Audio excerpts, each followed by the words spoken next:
June 18th, 2003, I ended up at Metro State Prison going to diagnostics. It's a place that Tara Gazzoulo says she never thought she'd end up, but she says as a child, one day drastically changed her life. I grew up in North Augusta, South Carolina, middle-class family, a fairly normal family until the age of 5, and my mother got very ill and became an invalid, and our whole world changed at that point in the respect that we were shuffled from caregiver to caregiver. From there, she was able to move on and attend college, but her problems followed her.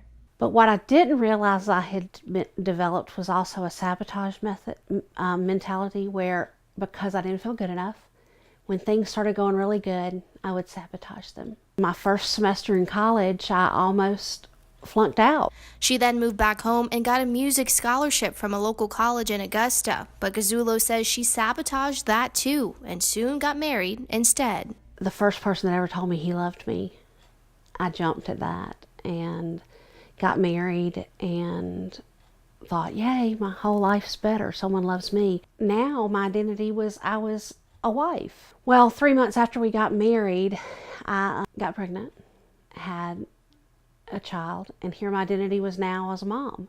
And yet again, her life would take a drastic turn. Gazzoulo says some years later she was accused of intentionally harming her daughter. In 2003, Gazzoulo was arrested. It's an experience she says she'll never forget. Sitting down in front of my intake counselor, he said to me, you know what you need to do? For the next 2 years, you need to not have a visitation list, not have a phone list, not see anyone from the outside world. You need to do nothing but find out who Tara is. And she says that's what she set out to do. Gazzoulo started by taking a moral recognition therapy class while at Pulaski State Prison and was a part of the first class to graduate from the faith and character-based program in all of Georgia. But while she was in prison, life on the outside continued. My mom died 18 months into my sentence. Well, actually, my husband, who stayed with me during the whole 6 years that we fought the charges and did all that, he left me 6 weeks after I went to prison.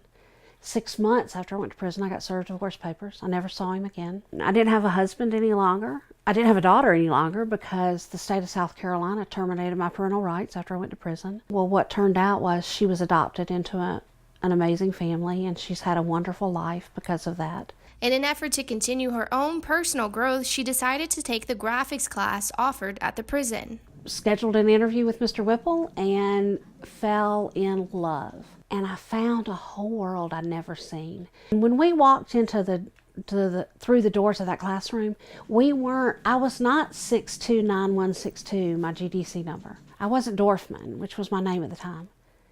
I was Mrs. Dorfman. I was a person. And I started seeing the potential for a future. But this is the very first book cover I ever did, and it was called Second Chance, a novel by the best-selling author. It's just so funny that my graphics is my second chance. And Gazzoulo says she knows graphics professor Woodrow Whipple played a big role in that. Yeah, take and cut one of those shadows away. So you only got one, because I think right now you got 2 shadows on her. I tell everybody I'm nobody. I just open the door for these ladies, and they're the ones that go through it. In fact, Mr. Whipple received the Georgia Department of Corrections Vocational Instructor of the Year Award for 2016. He says he started creating graphics for the Department of Defense, back when you had to create them by hand. I put out applications all over the world, and I got this letter from the Georgia Department of Corrections wanting to know if I wanted to come teach. And I said, I haven't done that before. That was 17 years ago. Whipple says the 19-week class is offered through Central Georgia Technical College and allows the women to even earn 16 college credit hours. The class is broken down to 4 segments: learning the history, into Corel, into Photoshop, and then into Illustrator. While they're doing the learning aspect of it, they're designing publications, book covers, CD covers, business cards, logos. Mr. Whipple says the advantage is that it's a skill that women can use to make money once they get out. And he says about 60% of graphic artists are able to work out of their homes. And he says he can usually tell which ones will go far. Normally they're self-starter. Normally they're the ones that are going to be trying to design things outside the box. be more creative. He says he noticed that in Tara. There's a tool in Illustrator called and you can type directly on the path, which is great. She went on to create a graphics company called Butterfly Graphics, and she even wrote a book called Becoming a Butterfly, perfect symbolism for her life's transformation. And her company has gone on to design many signs and logos around Woodstock, Georgia. It's just neat to know that I've made an impact in my community. Downtown Woodstock, there's a store right in downtown Woodstock. Every time I drive by it, I look up and I see that sign. I designed that sign. I produced that sign. To see something, a legacy that I'm leaving because of that. And she's not just impacting those in her community. She's still impacting those incarcerated. She's now a volunteer speaker for GDC.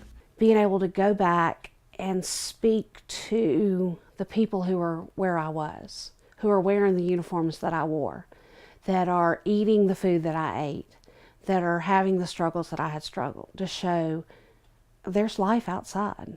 No matter what you think, there's life outside. A life beyond the walls that Gazzuolo says was enriched by all that she learned through the graphics department program. Cassandra Ortiz for the Georgia Department of Corrections.